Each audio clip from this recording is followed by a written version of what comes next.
Good morning, good afternoon, and good evening, everyone, and welcome to today's webinar on technological solutions to improve plant performance. My name is Nicola Belafatti. I'm a project manager at Solarplaza. I'll quickly go through the agenda of today. I'll say a few words about Solarplaza and the topic of the webinar. I'll be introducing the speakers later on today, and their presentation will be followed by a Q&A discussion. Today's webinar is part of our upcoming conference on Solarplaza Asset Management Texas, taking place in Austin on the 16th of November. The conference will be focusing on both technical and financial asset management with a clear focus on the Texan landscape and Texan market. A couple of words about Solarplaza for those who don't know us, of course. Our goal is to accelerate the sustainable energy transition, and we've been around for quite some time. We were established in 2004. We're a Dutch company based in the beautiful city of Rotterdam. We've organized more than 200 events all over the world, and we managed to connect more than 60,000 solar experts. We not only do that, we also have a consultancy company called Solarplaza Consultancy, and a foundation, Solarplaza Foundation, whose goal is to accelerate the sustainable energy transition for all and all around the world. If you would like to know more about both the Solarplaza Foundation and the Solarplaza Consultancy, you can find all the information that you need on our website. A couple of practical notes before we dive into the webinar. If you have, for the attendees online, of course, if you have any questions during the webinar, you can use the chat box on the right side of your screen, and the moderator will address this question at the end of the presentation during the Q&A session. Should you have any technical issues, of course, my team and I are here to support you, and you can use the same chat box. The presentations, as well as the full recording of the video of the webinar, will be available in 1 or 2 days. So towards the end of the week, you will have access to all the material. And now I would like to introduce our great speakers. I would like to start off with Josh Corbitt. He's the Vice President of Origis Services. And the other speaker and the moderator of today's webinar is Leila Garcia de Fonseca. She's the Director of Renewables Research Americas at Wood Mackenzie. As I said, she's also the moderator, and I would like to invite her on stage. So Leila, if you could turn on your mic and video. Perfect. There you go. Floor is yours. Thank you so much, Nicola, and hello, everyone. Thank you, Solarplaza, for hosting this webinar and having me today here. And again, for those who don't know me, my name is Leila Garcia. I'm a research director at Wood Mackenzie, and I will be presenting a few findings from Wood Mackenzie today and also moderating today's event. We at Wood Mackenzie, as most of you might know, we conduct a few annual surveys with a major O&M service providers, and we, through all the information that's shared with us, we also offer our subscribers different reports where we share those findings. So I would like to start by giving an overview of Wood Mackenzie's perspective on digital solutions for renewables, and in this case specifically solar. And then this will be followed by Josh, who will showcase some initiatives from Origis, and then we will have some time for Q&A in the end. So this pyramid here is what we have been using lately to show how digital solutions are evolving and transitioning from descriptive analysis to prognostics. There is no doubt that as asset owners and operators, they continue to invest in advanced analytics and O&M specific software. They are moving from a more kind of time-consuming methods of spreadsheet, Excel-based analytics, and improving their operational costs and achieving, of course, higher data quality. As you can see, there are different steps the way we see this implementation happening. And one thing that I would like to emphasize today is about data integration. Is a critical process that, in my view, sometimes is overlooked. because getting all systems to speak the same language is very challenging, especially when we are talking about older solar assets. And that's the case a lot of times. So you have a lot of equipment, sometimes older equipment, and you have to find a way to have them all speak the same language and have the system acquire this data in a successful way. So the state of the art, an ideal solution would be to have all operations running autonomously and linked to what we call ERP, Enterprise Resource Planning System. And this ERP would manage technician dispatch based on pre-scheduled preventative maintenance routines, plant location, and workforce availability, and all this aiming to minimize potential downtime. The same approach would be applied for supply chain logistics based on predictive analytics inputs, which would be fed into the system. And this end-to-end digital platform is, we don't see that yet. It's not a reality in most markets. Asset operators might deploy some of those digital solutions available, but they have yet to use this, let's say, end-to-end platform ecosystem. Here, we can see a bit of how the solutions are packaged by vendors, and the way we structured how we measure how much of the O&M, the solar PV O&M value chain is ready for this digital disruption is by calculating how much each of the categories they represent in the annual O&M expense or spend by asset owners, and how each of the segments, what are the technologies that are currently being deployed. So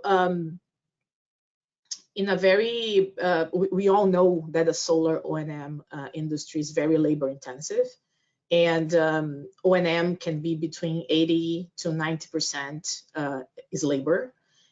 So asset owners, of course, they are looking for automation as part of a cost reduction strategy. We have already seen a result. Solar technology has already improved technician utilization ratio over the last years. And we actually saw the results of this digital adoption in our solar PV O&M pricing survey that we did, I think it was, 3 months ago, where most predictive maintenance tasks experienced an actual cost reduction. So it's great to see that the industry is finally picking up on that. The process automation tends to be very targeted on on-site labor-intensive tasks, which makes sense because that's where you can actually see some cost savings that can be achieved through more efficient processes. Then we have the advanced analytics platforms that tackle kind of the asset management portion of the business and bring kind of all the pieces together. The digital technology promises to optimize the entire renewable O&M value chain. As you can see here in this table, we have all the different segments from vegetation management to correctives. And through machine learning and artificial intelligence, we believe that these systems, they can optimize plant operations by forecasting component failures through digital twins, minimizing downtime, and of course, limiting potential negative revenue impacts. Scheduled maintenance can be better planned compared to what is done today, and bring a kind of more proactive approach to the maintenance and the repair part of a project. We estimate here, based on the on what each segment represent in an annual spend, we estimate that the majority, which is the part that you can see here in red, of the solar O&M value chain is already ready for this technology disruption, and preventative maintenance has been the most representative, we believe. we divide those, let's say, digital innovation into three categories: inspection, module washing, and vegetation management.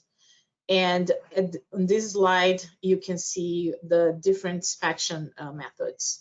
So we estimate that cost savings, they can represent more than $1,000 per megawatt per year when shifting from manual inspections to aerial inspections. And this graph shows here the inspection time spent for the different methods in megawatt per day. Those are the bars. And then the actual cost, the dollar per megawatt per year, which is the pink line you see with the dots. So technicians can spend around 10 hours per megawatt inspecting solar modules. Drones and aircrafts can do the same job 50 and 300 times faster, respectively. Additionally, the manual inspections, they usually require 2 on-site technicians, while the use of drones, really, you just need 1 certified pilot. And flights, they can cover greater areas and improve efficiency and inspection costs on top of avoiding planned downtime. But then, of course, you need a specialized pilot, right, for commercial flights.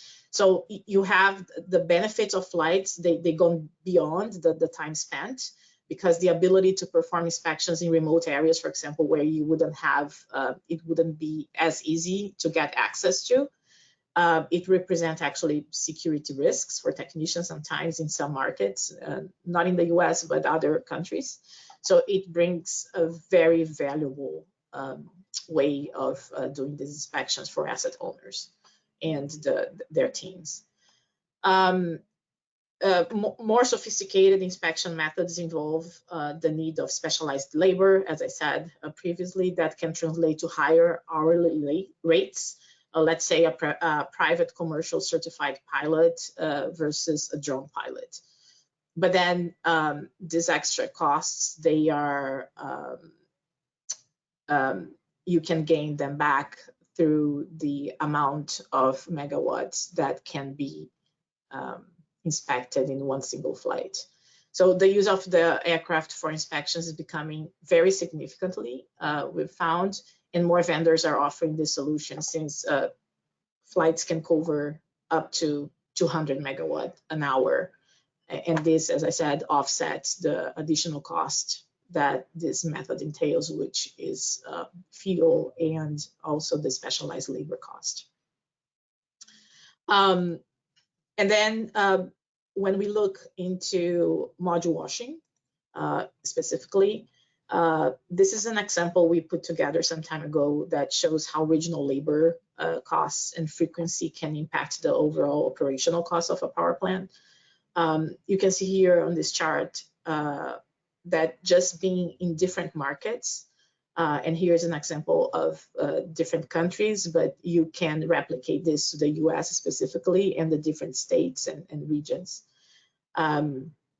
Wages, they place a significant cost gap between different regions. And this is accentuated when we increase the frequency of those services.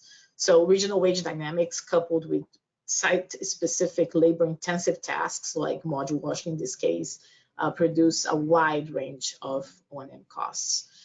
We can see how frequency of those activities here, if you see the green line, from 1 event per year to 4 events, the contribution to the annual O&M cost can jump from 6% to 24%. So the cost of 4 washings, for example, in this case, in India, is still lower than 1 single wash in Germany. The difference would be something around 35%. And the reason I'm bringing different markets here is, again, to illustrate how costs can vary in different regions, even when considering the same country. So in the US, if you compare California to Illinois, you're going to see differences. And this makes us think about process automation. Again, is very targeted sometimes to those labor-intensive tasks where cost savings can be achieved to more efficient processes, and optimizing, again, the technician time in the field by automating low-value tasks such as module washing, and we are going to talk about mowing as well, and even security can have a significant impact on reducing O&M spend. And here on the vegetation management part, which sometimes can be controversial, especially when we talk about sheep grazing. But here is an example we put together as a comparison of automated and manual solutions.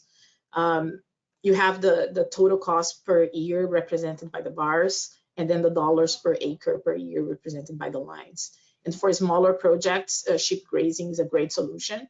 But as you grow in density and area, specialized labor is required, and then that kind of translates to higher overall costs. Robotic solutions are becoming more attractive, although we haven't yet seen really significant commercial deployment. This technology is still being adopted, but as I said, still need to be proved. There are some challenges to be overcome, and they claim, vendors of robotic solutions for vegetation management, they claim 10 to 50% gains, and those really, they need to be validated yet by the industry. Through our surveys, as I mentioned at the beginning, that we carry during the year, every year, we are still seeing kind of a lower adoption rate of robotic solutions for vegetation management. So we haven't been able to really validate those gains that vendors promise. And although robotic solutions, they are, of course, the cost efficiencies are very high compared to manual methods. We are yet to see how it differentiates between utility scale projects and DG projects. I believe that's all from me. I think I will pass now to Josh so he can share more of Origis' experience in this area. Indeed. Thank you very much, Leila, for the very insightful presentation. I'd like to hear from Josh now how this impacts Origis services. You could unmute yourself. You're ready to go. My pleasure. Quick mic check. Can you hear me all right? Wonderful. Well, good morning, good afternoon, good evening, everybody. Leila, thank you very much for that overview. Really appreciate it. Again, my name is Josh Corbitt, Vice President of Business Development here at Origis Energy Services. We are a full scope, mainly utility scale focused operator. We, of course, provide O&M services for Origis Energy assets as a developer IPP, as well as providing our O&M services for third-party asset owners as well. So what you're seeing on the screen here is a bit of a graphic showing the O&M solution set of the future. This is a graphic that we had put together recently, specifically for the RE Plus conference, but really we're using this this framework as part of our discussion in the marketplace, particularly here with Solarplaza. And this will be a big part of Solarplaza's show coming up here in Texas and beyond. This really piggybacks on what Leila had just put forward. Thank you to Woodmac's review of the current O&M space and how operators are addressing some of these areas where we can really drive efficiencies, potentially remove labor from our O&M scope, and therefore drive better productivity and lower cost on the O&M side. So let me take a step back here. Really, what is the problem set that we're dealing with, or what is the challenge that O&M operators face today? It's that projects are becoming increasingly more competitive, number one, from the development and IPP's perspective.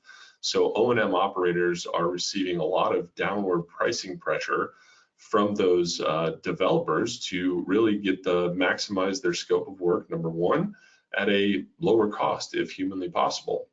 Now, we all know where the labor market has been over the last couple of years. Specifically, inflation rates have been driving up. Additionally, we have a lot more solar being deployed in our markets.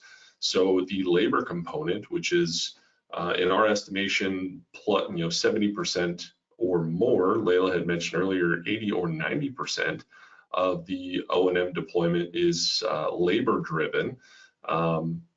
Labor is a massive component to these projects. So as pricing pressures accumulate in the downward trajectory, all of those increases in the labor are having a major impact on the operators specifically. So what can we do? This is what you're seeing on the screen right here, that O&M operators are having to look at in order to drive efficiencies and potentially pull some of that labor component, that labor cost, out of the operations. So at a very high level, we can touch on a few of these, but all of these really have a data component or an AI data component to them, which is helping us as an operator drive those efficiencies.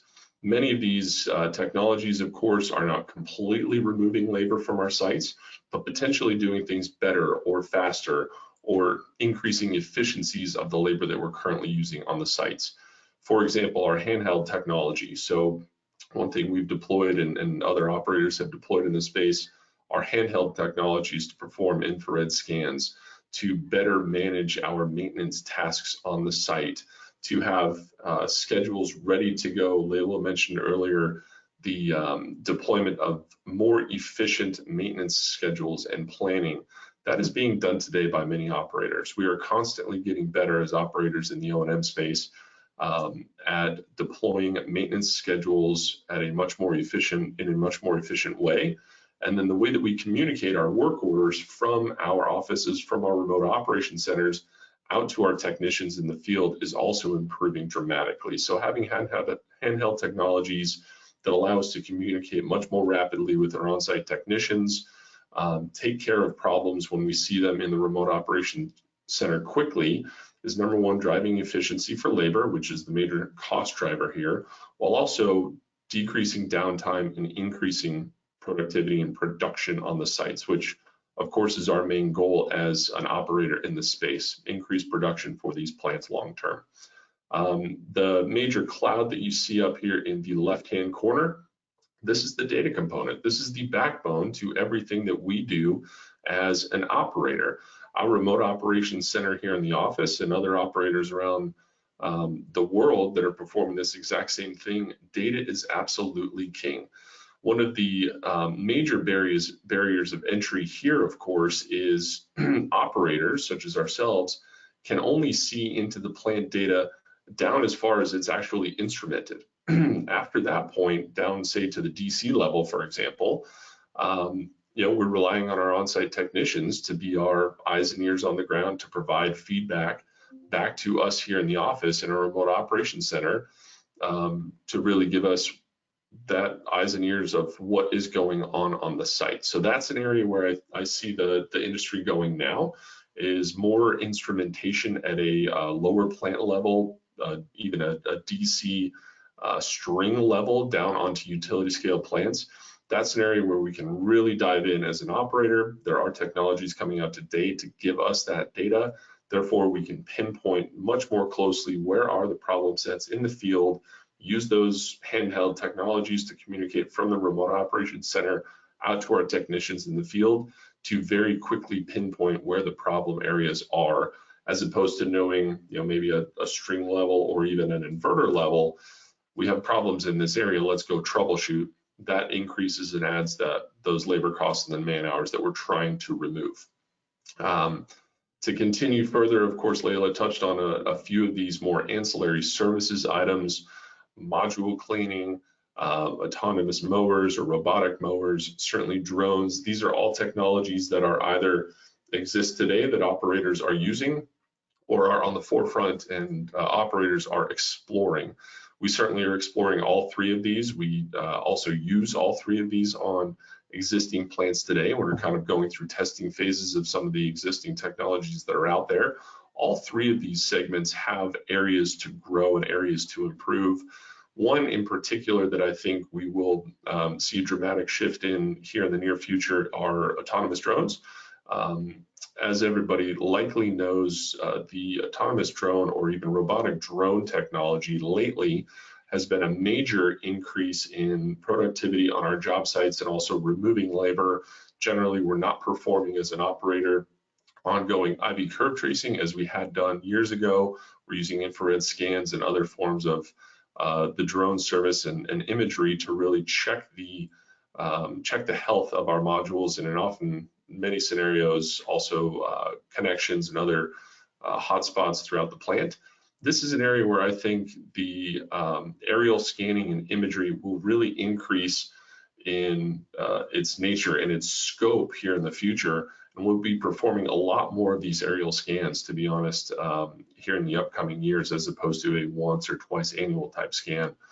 We're seeing a lot of benefits from that, and the analytics that we're receiving from these aerial images really allow us as an operator to go pinpoint areas that are problems and take care of them immediately. Another interesting item of technology that I'll bring up is in the lower right-hand corner of my screen here. These are smart glasses. Very interesting from my perspective as an operator. The concept of 70, 80, 90% of our O&M costs being labor driven in the field, of course, is an alarming number. Part of that labor number has to do with the level of qualified technicians that we need to deploy on these plants. So if we take a utility scale plant, for example, call it 100 megawatts, we're going to have multiple technicians fully dedicated, staffed on that project of varying levels of expertise and training. Now, as projects get larger and larger, we will have more and more technicians on those projects. How do we reduce the, number one, amount of technicians, and number two, how do we reduce the level of expertise or training of those technicians in the field? Well, something like these smart glasses could potentially be a solution in the future. If we can have a technician who's qualified to perform electrical capabilities, who is performing safely, but potentially doesn't have a higher level of training on an inverter, for example, potentially smart glasses are one of these items that can be used to implement or pull in other expertise from another job site, other expertise from in the field, and share that knowledge on a particular piece of equipment, help troubleshoot a problem in the field, not having to deploy additional labor or technicians to the project. Certainly one item I would not want to miss on this graphic that we're seeing is right in the middle there, the vegetation component. Vegetation is something that we deal with on a regular basis as an operator. Currently under our operations today, we're operating a large number of projects in the south and southeast, heavy growth areas, heavy rainfall areas, heavy vegetation management concerns. Leila had mentioned earlier the percentage of spend that goes into vegetation management or ancillary services in general of the overall O&M budget, and it's alarming. In areas of high growth with heavy rain, this is an area of concern. What we're trying to do as an operator, of course, is number one, take a look at technologies that help us potentially remove labor components, go toward these potential autonomous or robotic solutions, number one. But number two, really, we're trying to drive the problem set upstream with our developers and IPPs, really taking a keen look on the vegetation management practices prior to the plant being built. Really, as an operator, trying to drive the conversation toward seed mixes and to really be using the appropriate methods of vegetation management before, during, and after construction, not just after construction as an afterthought, because that's where we get into problems. Additionally, of course, EVs are a large driver right now in the industry. All O&M providers are starting to look into EVs as being a potential opportunity for us to remove any sort of gasoline vehicles that we do have on our sites. Of course, this EVs deployed on our sites as an operator or as an owner brings up one of the major question marks, I think, in the space today. One of the question marks is, what are the barriers of entry to all of these technologies? What are the barriers of entry to EVs or to deploying any of these technologies that would increase performance and production and reduce labor? Many of them oftentimes are upstream. Many of these technologies require capital investment, number one. And those decisions need to be made during the development phases of the project. Otherwise, as they're contracted, go through their PPA contracting, tax equity gets involved, and they're on down to an O&M agreement, oftentimes there's not enough spend associated or spend allotted to implementing some of these technologies. So in conclusion, I would say all of these technologies are technologies of the O&M set of the future. We are driving toward them. Some are being implemented today. Some are right on the cusp of being implemented. But really, we need to drive this conversation upward in the development chain to make sure that the costs to receive the benefits of these technologies are captured and planned in the process.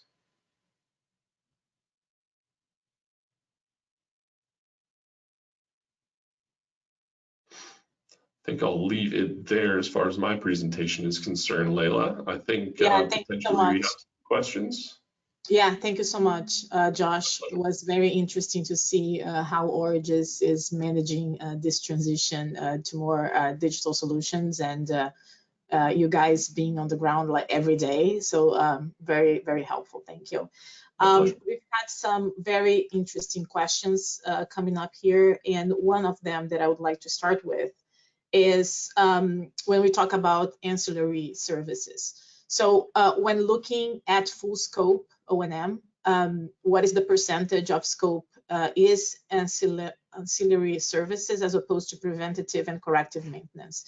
I would just like to go back to my slide, but then I would like to have your opinion, Josh, on what we presented here.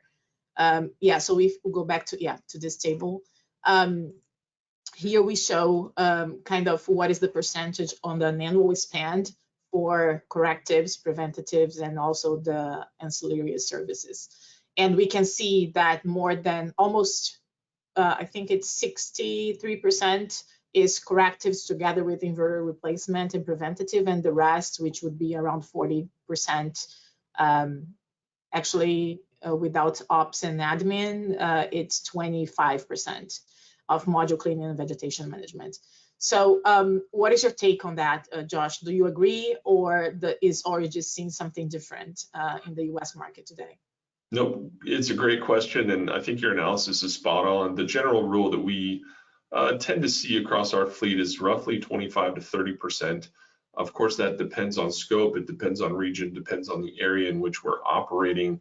Is vegetation management even in play? What level of soiling are we seeing, for module cleaning to really be a heavy impact? But across our fleet, we're seeing that at about a 30% number, both for just module cleaning and vegetation management. Another driving factor here is also how do you scope some of these items, right?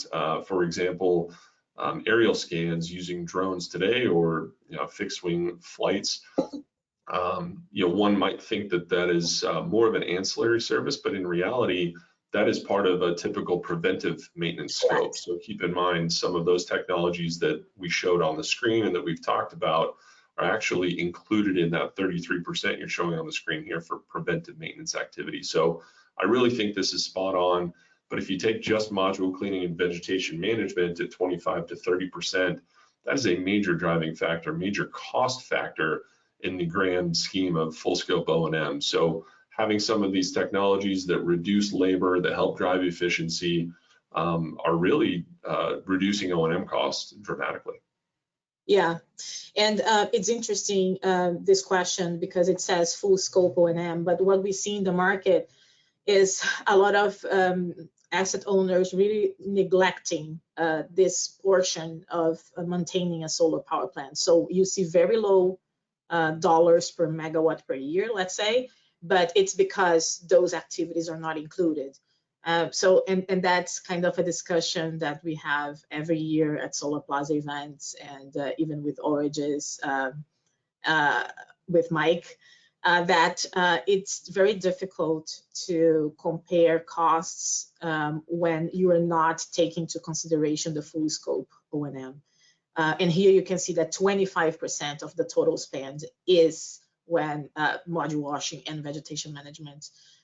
So that's how important it is whenever you are benchmarking yourself in the market, saying, okay, I pay $4, right? That's what we hear. Like I pay $4 per year. And okay, so what does this $4 really include in terms of scope? That's exactly right. And Solarplaza has done a great job in past shows of us trying to highlight this conversation. But ancillary services is in fact a major driving factor, and you're spot on that when we talk about, hey, can we baseline our cost for O&M? What are you getting? It all depends on the scope that's included, and it all depends on the scope that's needed for the project. So you're exactly right. Baselining at say $4 per kW DC may not tell the full story. Exactly. Yeah. But that's a topic for a whole new conversation that we can spend hours on. That's right. And along these lines, we have another question here asking, how much can you realistically cut on those high labor costs with robotics and AI? Any projections you've been making on that? I can also give a real quick overview here. If we go, and then Josh, I want your thoughts as well. I don't know if I can change the slides, Nicola, if you can help me, perhaps moving to the next one. Yeah, here. So here you can see, give me one sec. I can't visualize the slide on my screen for some reason. So here you can see the inspection cost, which is the pink line, and you can see how much the inspection cost goes down when you're comparing manual inspection to, for example, with an aircraft. And you have the autonomous drone here that Josh did mention that is growing a lot in the market. So Josh, do you agree with that? And how do you see aircraft versus autonomous drone inspections really growing now in terms of adoption rates? Yeah, I think the answer to this question depends on the category of which technology we're talking about. So talking about kind of aerial scans and drone flyovers here and aircraft flyovers, it's a different number, it's a different discussion in the vegetation management space. But specifically here on this slide for solar inspections, first and foremost, when operators started implementing the use of drones and aerial inspections, we saw a major cost savings to the tune of 5 to 7% of O&M costs by removing typical annual IV curve tracing. Now, obviously, it's a very smart thing to do to get a baseline IV curve trace, right at substantial completion at the conclusion of construction, so that you always have that baseline. But drones have really allowed us to remove some costs. So to directly answer the question, we're still working through some of these technologies and how much savings we can get out of them. But right away, with the introduction of those drones, we saw a 5% reduction in O&M costs generally across our portfolio. Now, of course, here on this screen, we're seeing even more increased savings because those drones and aircraft flights are becoming more efficient. Particularly the use of or implementation and future use of autonomous options that will drive the solution even further. As we know with some of the robotic solutions today, efficiency is better or increased, but oftentimes we're not removing labor. Sometimes we're just creating some efficiencies. We're seeing a slight reduction in the cost due to those efficiencies, but we still have labor behind the drone or behind a robotic mower, for example. I think the future state of potentially some of these autonomous solutions that fully removes the labor component will drive that cost reduction even further. Yeah, there are a lot of behind the scenes tasks that sometimes you believe they don't exist whenever these very attractive offerings are being presented to you. And I believe that the whole idea is perhaps not having this human task more into more added value tasks instead of being there like doing the vegetation management, but perhaps behind the scenes treating this data and really transforming this data into actionable items, tasks. Agreed. Again, behind the scenes. And The other question that I got here, which is the comparison between robots and sheep grazing, and that's very controversial. We at WoodMac, we have received a lot of questions and comments on our research. So if we can go to the slide about vegetation management, which I believe is the last one, Nicola, yeah, this one. So what has been Origis experience using the regular vegetation management, lawn mowing, basically sheep grazing, and any robotic solutions that you might have come across lately? Yep, happy to talk on that. Here at Origis Services, we've implemented basically every method of vegetation management control that you could possibly imagine. As an operator, of course, this is an area of concern for many owners. It's an area of that can quickly get out of control from a cost perspective if each site is not looked at independently and individually. Our take is that each solar site, as we all know, is unique and has a unique problem set. So one solution is not the problem set for every single solar project. I think the header here is absolutely correct. In our experience, as I mentioned, Origis Energy Services is mainly a utility scale operator, but we do also operate some DG, and we have years of knowledge here in the business operating more distributed power projects as well. So in our experience, sheep grazing has been extremely effective and efficient, generally on the smaller scale projects. Larger scale utility projects, sheep grazing becomes a much larger agricultural effort, to be completely honest, right? So you have to have the right partner. Now, I will say we have a project here in Texas, a larger scale project, which is extremely rocky. It creates some challenges from a vegetation management perspective with more traditional and even robotic vegetation management practices.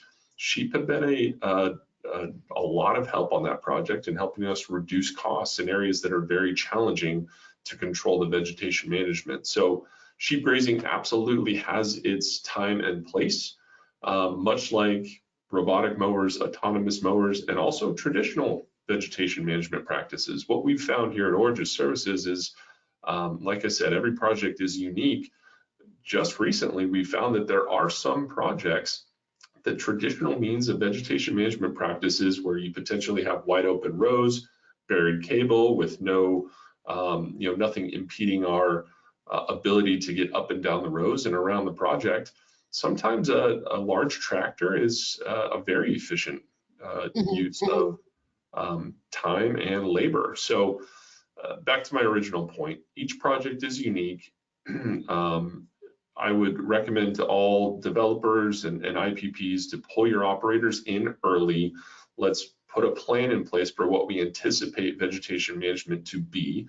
Let's pull in appropriate folks to talk about seed mixes and understand what is going to grow on the project, and then put a plan in place specifically for that asset. Agreed, Josh. I believe that there is no one solution fits all. And so that's why we receive a lot of challenging questions saying, okay, you were saying here that sheep grazing is good for DG, but not good for utility scale. That's not the message. It's all kind of modeled like on an average scale. And actually one of the questions here is how does WoodMac estimate how much of the solar PV O&M value chain is ready for digital disruption? And also how many of these O&M technologies are being deployed today. So basically adoption rate and how do we calculate all that? So I can start answering these questions. We have a very throughout methodology in place, which I invite you to assess our reports. We do cover not only the US, but different markets. And you have all these nuances into Europe, for example, let's say Asia Pacific and the US, North America. So our report does go through all of these nuances, and there is a methodology behind it. And I invite you all to access our reports and check it out. And regarding adoption rates, it's really the way we measure is through the collaboration of companies like Origis who respond to our survey on an annual basis. So we do cover a huge percentage of the market. And so we have a pretty good overview of what's going on. But Josh, if you want to answer this question specifically about adoption rates, how do you see aerotomography being used, vegetation management, robotics, and also module washing? What would you say is the adoption rate for Origis today? Yeah, I would say it's on the lower side, to be completely honest, because some of these technologies are still in their infancy. They're still being tested. Companies like, Origis Services, for example, and other major operators across the world are implementing some of these technologies to really test them out, to vet them, to understand where the challenges are and understand how they can be deployed at scale. That's the way we drive this conversation, is how do we make sure some of these technologies that are seemingly helpful in driving efficiency, driving productivity, driving production, or reducing the cost, how can we actually do that at scale? So you mentioned earlier, Leila, of the problem set or the O&M scope that we deploy, maybe 60% of that is ripe for disruption with technology. I'd say we're only about 5% into that 60% area right now. I think some of these technologies are ready to take off. Certainly some more than others. Drones and aerial inspections have been around for some time now that are really taking off and providing some great benefits. Others are right on the cusp of doing the exact same thing. So I think we're at a very exciting time right now for this technology disruption, particularly in the data world where data is king. If we can respond more quickly to outages and to problems on our sites, that is helping the owners and helping these projects be much more productive. So that's what we're driving toward. I think we're right on the cusp of something pretty exciting there. Absolutely, Josh. I agree with you. Exciting times for sure. I believe we are running out of time. It was a very interesting conversation. We had some other questions that have not been answered. So I encourage you all to reach out directly either to me or to Josh. We would be happy to address your questions. Again, thank you, Josh. Thank you, Solarplaza, for having us today. And I'll pass it over to you, Nicola. Thank you both of you, Leila and Josh, and thank you to the attendees for the great questions that you've asked. Of course, we can continue the discussion also at the conference in asset management in Texas. And talking about that, I would like to share with you a 50% discount for any ticket that you might want to purchase. And the ticket is valid for only 1 week, so starting from today. So yeah, thank you, everyone. I look forward to seeing you in Austin in a couple of weeks, and I wish everyone a great day. Thank you. Thank you.